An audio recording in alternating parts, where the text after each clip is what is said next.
We have all had it happen to us. We plan a trip, we calculate the miles, and select the route with the quickest time.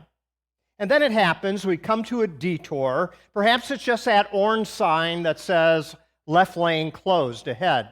Or perhaps, even worse, there's a warning that the road ahead is closed. So what next? Obviously, a detour.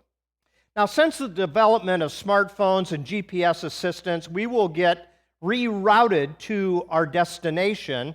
Usually that smartphone or that GPS might know that there's a problem on the road before we do. The worst part of any redirection is that there's always a recalculation of time. Usually it will take longer to get where we want to go. So today I want to talk to you about rerouting a new way. We have all had to do it this year in one way or another. Perhaps it was school, rerouting to do school at home. Perhaps it's at work. You're working from home with no end in sight. And it certainly is true at church. We have not met together in over 9 months.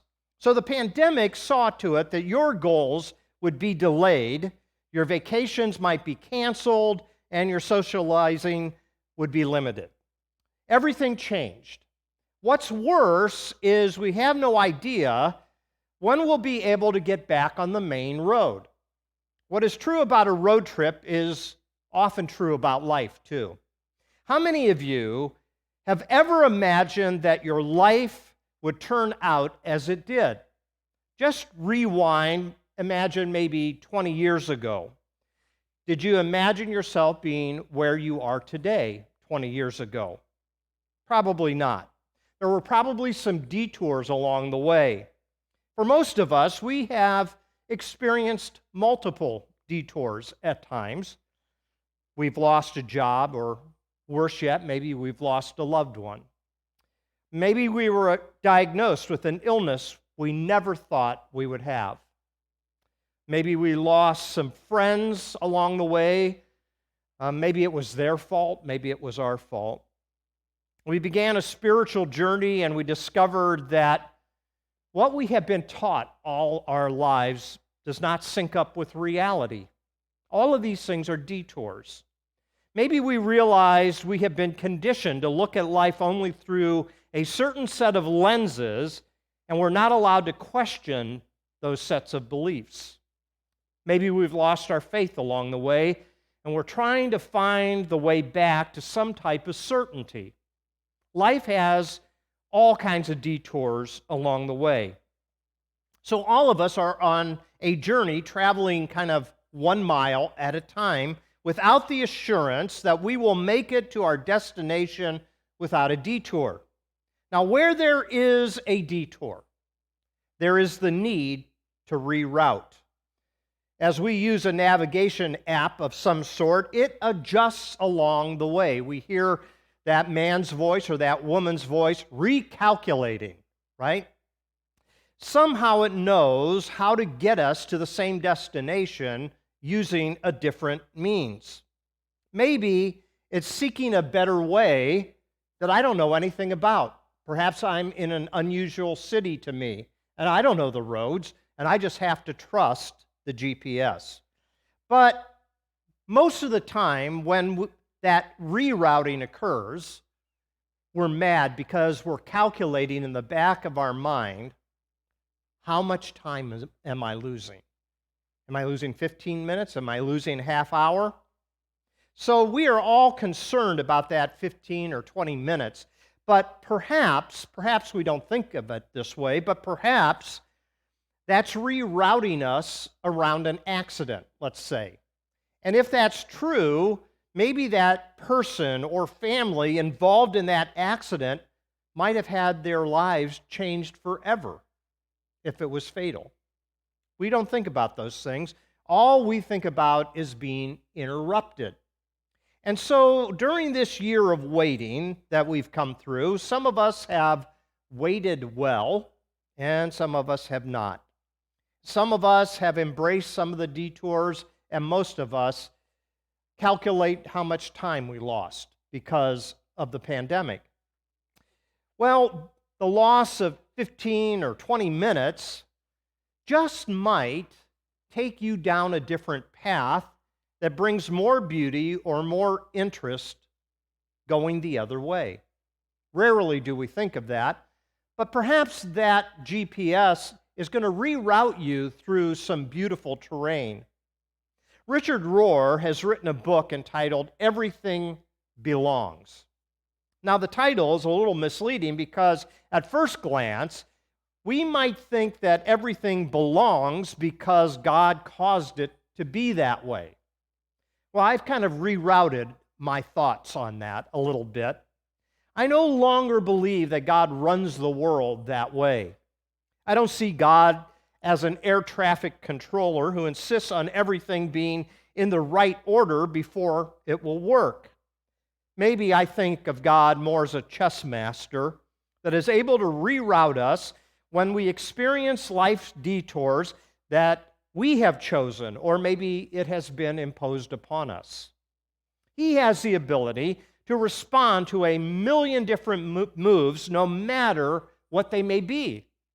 In the course of my life, everything belongs, not in the sense that everything is dictated, but in the sense that it is never wasted.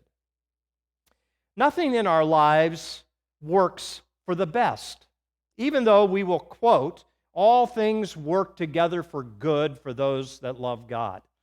There is a huge difference between best and good.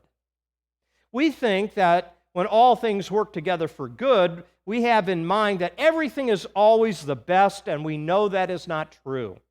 We have seen the damage that life can do. And time will not change that. 20 years from now, when you look back to today, you will not look back on it and say, boy, that's the best that it could have been. But we can say it has been good. I think we will understand by a change of perspective that God has a way of taking that which is horrible and not making best, but making it beneficial, because we value certain things more. All things work together, and somewhere we live between the good and the bad, and God will use both. So our lives are on this long, long journey of rerouting. And we have to encounter roadblocks and accidents and construction zones. And if you are just trying to make the best time, then these things will not work out for good. But it might be beneficial. You might see something, learn some things, and appreciate some things you would have not been able to do unless you were rerouted. So our lives are this series of what the nation of Israel experienced so long ago. So Corey read for us out of the book of Isaiah, chapter 43, verses 1 through 7. And in Isaiah chapter 43, the children of Israel were taken into a foreign land. And in the context of Isaiah, it was a land to the east called Assyria. The Lord spoke to them as they went out that he would bring them back. Now, what's fascinating to me is this. So they are taken to a foreign land to the east of them. But in verse 5 of Isaiah 43, there's something that is said that I find intriguing. First, there's the assurance, do not be afraid, for I am with you. But listen to this. I will bring your children from the east. That makes sense. They were taken into exile in the east. But I will also gather you from the west. Okay, let's think about that for a moment. I'll gather you from the east. Yeah, you're going to be traveling west to get back to your homeland. But it says he will gather them from the west, traveling from the west. If you know anything about geography of the Old Testament, you'll know that to the west is, yes, a little bit of land, but mostly the Mediterranean Sea. So what is it that God has in mind here? In other words, God would bring them out of Assyria, but the image is he will continue to take them east until they make a circumference so that they arrive home from the west. Fascinating. They went out to the east weeping and lamenting, and God promised he would bring them home, but he would bring them home from the west. Now, don't take this literally. That didn't happen literally. In fact, these 10 tribes that went into exile into Assyria never physically came home. This is kind of a metaphorical promise that God will make things beneficial in the long run. And this metaphor is not a way of saying this is the geography that you will take to get home, but it's a poetical way of envisioning a reroute, a detour, and finally a destination. Now, this would have been mind-boggling to the people who heard Isaiah's message, because to the original audience, they understood the world to be more flat than a sphere. And in their minds, if you continue to travel east, well, you're never going to get back to where you came from. Yet what we have learned these thousands of years later is that if you travel far enough east, you would travel from the west back to the original spot, because the earth is a globe. God took them on a long reroute, just about the time they thought it was all over. You know, there is no such thing that you have traveled too far to ever come back. That's what I think this is getting to. God did take them back. He brought them back to himself in his own way and in his own time. Sometimes by our own doing, we leave behind roadblocks that would actually make it impossible to turn around and go back. But that does not mean it's all over. When we look back over the course of our lives, there are enough moments to remind us that God often reroutes a new way. And God has this way of redeeming the situation even when we don't know how. Even when we thought the world was flat, or maybe that God misspoke. God has something for us that we had no way of knowing. God takes us the long way around the world, but perhaps the promise is this: you can still get home from here. You can still get home from here. No matter how far off course we are, you can still get home from here. That's the great promise. God has this way of taking us the long way home. And that really is the story of our lives. It was true earlier in the history of the nation of Israel as well. There was a point when Moses led the people out of Egypt, and as they came out of Egypt, they were going to the promised land, and it's only an 11-day journey if they would have taken the most direct route. But God led them to the south, down to Mount Sinai, and then up along the east, and they wandered in the wilderness for almost 40 years before they crossed the Jordan River into the promised land. An 11-day journey turns into almost 40 years. Wow. You see, sometimes, though, the shortest route is not always the best route. And sometimes God takes the long road home. Well, what does that have to do with our journey with Jesus? Well, I want you to think about this for a moment. Many times we have to reroute our religion. Sometimes we get lost along the way and we want the certainty that everything is a direct line from point A to point B. It doesn't work that way. Or perhaps we don't want to be shaken out of our comfort zone, and so many times we find comfort in religion when we settle down in it, and Lord forbid that we should have a detour along the way. But I want to tell you that Jesus often led people down reroutes. And the people that got most upset about that was the most religious people, the Pharisees, the Sadducees, the scribes. And in Matthew chapter 12, there's this interesting story, and I want you to watch for the reroute here as I read verses 1 and following. In Matthew chapter 12, it says, "At that time Jesus went through the grain fields on the Sabbath. His disciples were hungry and began to pick some heads of grain and eat them. When the Pharisees saw this, they said to him, "Look, your disciples are doing what is unlawful on the Sabbath." He answered, "Haven't you read what David did when he and his companions were hungry? He entered the house of God, and he and his companions ate the consecrated bread, which was not lawful for them to do, but only for the priests." Or perhaps you've read in the law that on the Sabbath the priests in the temple desecrate the day and yet are innocent. I tell you that one greater than the temple is here. If you had known what these words mean, "I desire mercy, not sacrifice," you would have not condemned the innocent.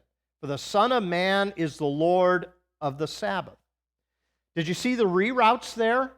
They had it all figured out. They figured out what the Sabbath was to be for. They figured out what the consecrated bread in the temple was for. And then he cites David picking grain on the Sabbath.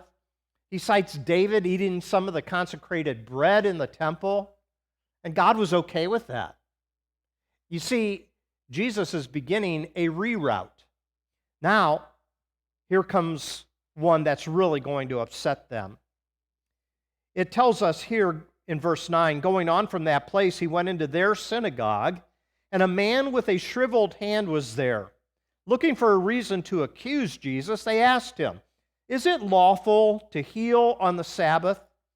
He said to them, "If any of you has a sheep, and it falls into a pit on the Sabbath, will you not take hold of it and lift it out? How much more valuable is a man than sheep?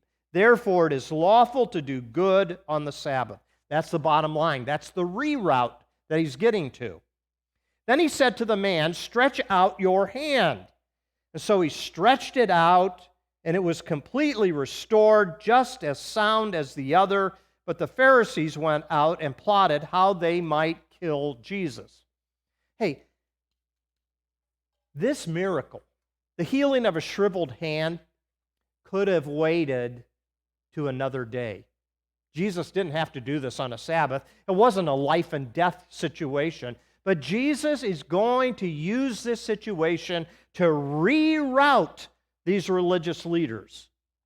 Now, sometimes religion thinks that there's only one way to look at something.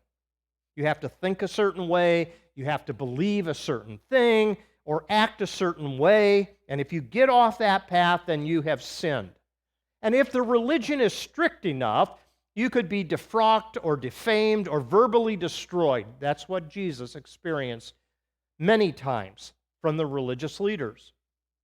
Now, in this passage here, what I find amazing is Jesus is deconstructing their idea of the purpose of the law and reconstructing the purpose of love.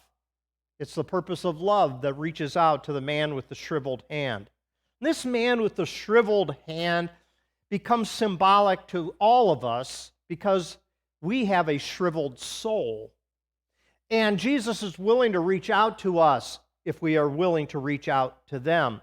But you will find people that will criticize because it's going to reroute their mental map. So what does Jesus do? So this all finishes off with a quote from Isaiah. So verse 15, aware of this, Jesus withdrew from that place. Many followed him, and he healed all their sick, warning them not to tell who he was. He saw that conflict was beginning to get more intense.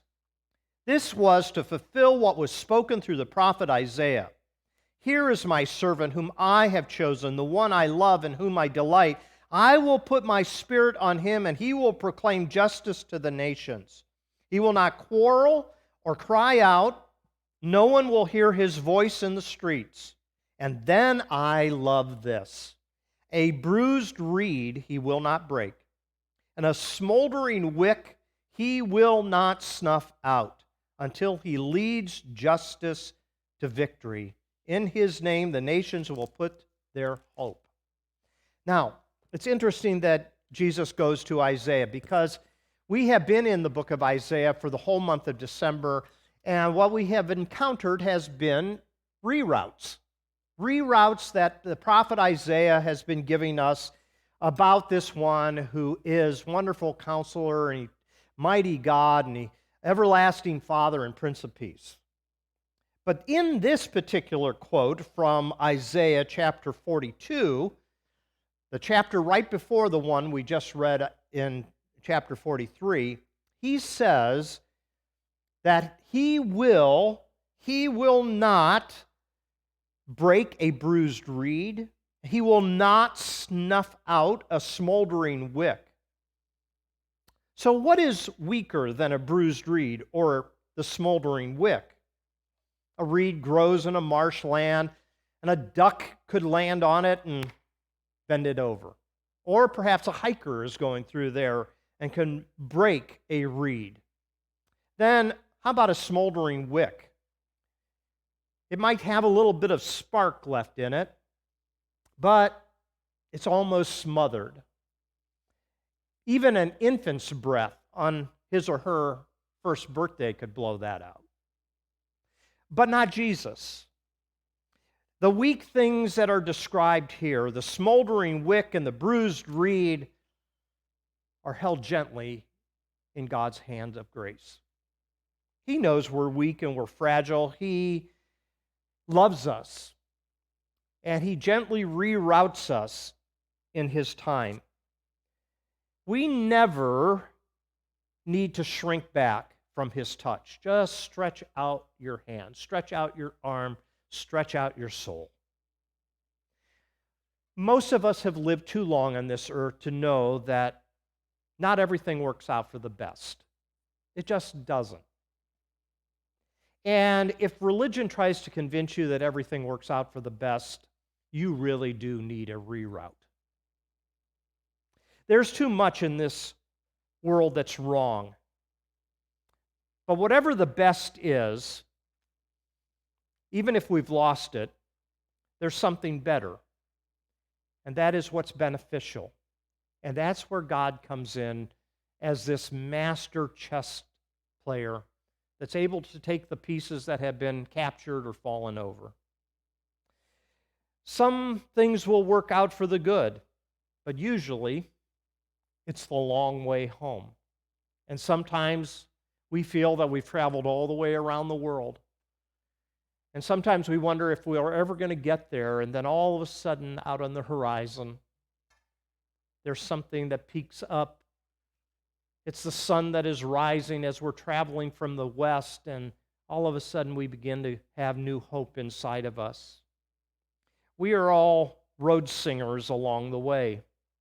As you know, I like Cat Stevens, and a song that he wrote that didn't make kind of the hit list in his career is called The Road Singer. Let me quote just a couple of things from that. Road singer came to town, long cape and hat. People stood and stared, then closed their doors as he passed. He strolled the empty street. Kids banged on tin cans. Then the panting dogs began to bark as the road singer sang. Where do you go? Where do you go when hearts are closed? When a friend becomes a stranger? Nobody wants to know. Where do you go? Where do you go when the world turns dark and the light of truth is blown out and the roads are blocked? You see that imagery there? We've been talking about light. We're talking about detours on the road. Then it goes on, it says this: he stopped by a stall between the barrels and sacks, and a child's face peeped out and gave a smile and ran back. Behind a misty glass, on a window pane, a little finger drew a perfect heart and a name. Where do you go? Where do you go in a world filled with fright? Only a song to warm you through the night. Where do you go? Where do you go after lies are told and the light of truth is blown out and the night is cold? Road singer rode on to another land, though the people spoke a different tongue. They showed him how to share and took him by the hand, showed him the path to heaven through the desert sand. Where do you go? Where do you go to find happiness in a world filled with hatred? Where do you go? Where do you go if no one cares and everybody's lost looking for theirs? Pretty profound lyrics when you think about it. So where do you go? Well, you stretch your soul out to Jesus. But just remember this, God sometimes takes us all the way around the world to get home. And He will keep rerouting us until we understand that whatever is important to you, love is more important than that. Love is more important than control. Love is more important than certainty. Love is more important than convictions. When religion gets in the way of real love, then it's time to reroute. It's time to be open to being rerouted. But just remember this, you can still get home from here. It might just take a little bit longer than you expected. We want to close our service with this thought. Reset, readjust, restart, refocused. As many times as you need to, when things don't go as expected, trust the reroute. Would you join me in prayer as we close our service? Heavenly Father, I want to thank you for the opportunity that we had to open your word. Help us to understand that in life, there are many things that happen, and many of these things are not for the best if we're thinking about this perfect, ideal life. But as they happen, you reroute us to faith and hope and love. Help us to be open to the twists and turns. Help us to be open to the reroute. Help us to keep our eyes on Jesus. And help us to continue to stretch out our shriveled soul to Him so that He might assure us all over again that He will not crush a bruised reed and He will not snuff out a smoldering wick. We're thankful for these promises. In Jesus' name, amen. Thank you for being with us.